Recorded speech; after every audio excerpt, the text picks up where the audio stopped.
आमरण उपोषण करतच जरांगे पाटील आता मुंबईच्या दिशेने रवाना झालेले आहेत। जरांगे म्हणतात की मी असेन किंवा नसेन पण एकजूट तुटू देऊ नका, ही लढाई शेवटची आणि ती जिंकायचीच आहे असा निर्धार जरांगे पाटील यांनी व्यक्त केलेला आहे। उपोषणामुळे आता आपल्याला शरीर साथ देत नाही पण लढाई टोकाची आणि ती जिंकायची आहे, अखेरच्या श्वासापर्यंत समाजाकरता लढणार आहे या भूमिकेवर जरांगे पाटील ठाम आहेत।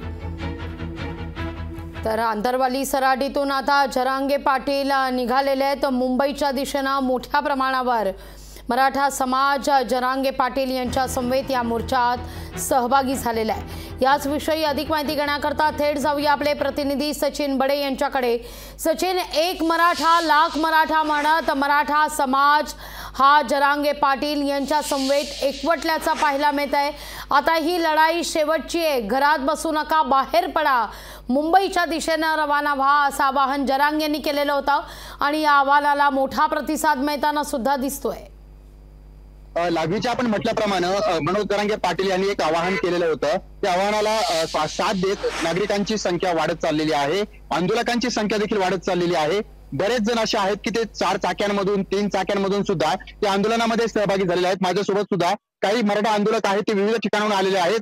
तर आपण पाहूया त्यांची तयारी कशी झालेली आहे, आपण त्यांच्याकडून जाणून घेऊयात आपण काय जाणून घेतोय की नेमकं कुठून कुठून आलेले आहेत। या ठिकाणी जर पाहिलं तर जी संख्या आहे गाड्यांची, या गाड्या ज्या आहेत त्या गाड्या या ठिकाणाहून अंतरवली सराटीवरून मुंबईकडे जाणार आहेत आणि मोठी संख्या जी आहे त्या ठिकाणी पाहायला मिळते। एवढी कोणता सुद्धा मोठा फौज फाटा जो आहे त्या ठिकाणी तैनात करण्यात आलेला आहे आणि हे जे आंदोलक आहेत ते विविध ठिकाणाहून आलेले आहेत, त्यांची भावना आपण जाणून घेऊयात। कारण मनोज जरांगे यांनी एक साथ दिली होती, त्या साथेला हात देत ही नागरिक जे आहेत ते सहभागी झाले आहेत।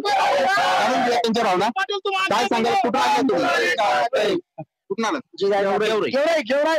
एवढ्या आंदोलनामध्ये सहभागी झालात, काय तुमची भावना आहे, भूमिका आहे? पाटलांनी काय सांगितलं तुम्हाला? पाटलांनी आम्हाला सांगितलेलं की आता मुंबई कूच करायची आणि आम्ही आता इथून सुरुवात केलेली आहे। बघितलं तुम्ही किती जनसागर हा मराठ्यांचा लोटलेला आहे आणि सरकारला हे परवडणार नाही। इतका जर जनसागर मुंबईमध्ये धडकला तर पळता भुई तुडी होईल सरकारची आणि सरकारने शहाणे असून आताच जागा व्हावं, आता जाणून ठेवावं। जरांगे पाटलाच्या जर काही केसाला जर धक्का लागला आणि त्यांच्या जीवाला जर थोडं परिवर्तन काही झालं तर षडयंत्र जर रचले गेले ते मराठा आमच्या योद्ध्याबद्दल तर ते आम्ही कधीही खपून घेणार नाहीत आणि जर आम्ही मुंबईमध्ये आलो तर हे तुम्हाला परवडणार नाहीये। कारण की बघा तुम्ही आता हे जनसागर तुम्ही बघू शकता, आता दाखवता तुम्हाला लाईव्ह मध्ये।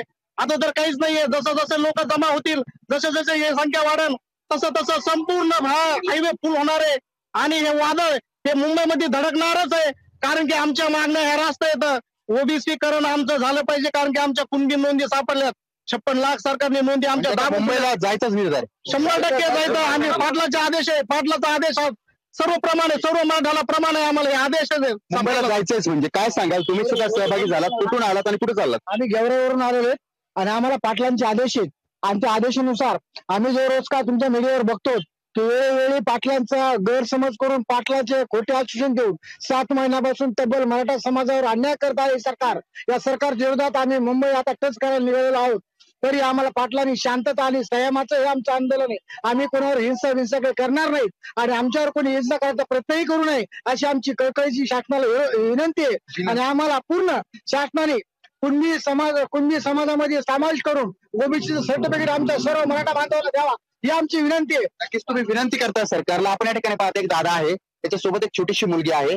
दादा, छोट्याशा मुलीला घेऊन का आलात तुम्ही, काय कारण आहे? आरक्षणासाठी जेवढे आलो, मुंबईला जाणार आहेत,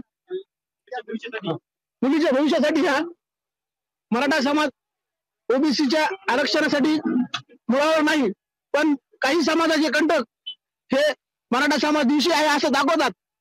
आमच्या पूर्वीपासूनच्या ज्या नोंदी आहेत त्या आम्हाला आमच्या हक्काच्या, आमच्या 4-5 पिढ्यापासून आम्हाला आरक्षण भेटलं नाही। आपण या ठिकाणी पाहता ह्या ज्वलंत भावना आहेत आणि हे आंदोलक जे आहेत ही संख्या आता मुंबईकडे रवाना होणार आहे। तर आपण पाहतो हे भवितव्यासाठी आहे, हे आमच्या येणाऱ्या पिढीसाठी आहे अशी प्रतिक्रिया जी आहे ती समाज बांधव देतात। निश्चित, त्यामुळे मुंबईत ही संख्या कोटीच्या घरात तुम्हाला पाहायला मिळेल असं जरांगे म्हणतायत। या सगळ्या घडामोडींवर लक्ष आपली कायम असणार आहे। तुर्तास सचिन, धन्यवाद तुम्ही दिलेल्या एकूणच या सविस्तर माहिती करता, तुमच्याकडून अपडेट घेत राहू। लोकशाही मराठी ऐका, पहा, जागरूक रहा।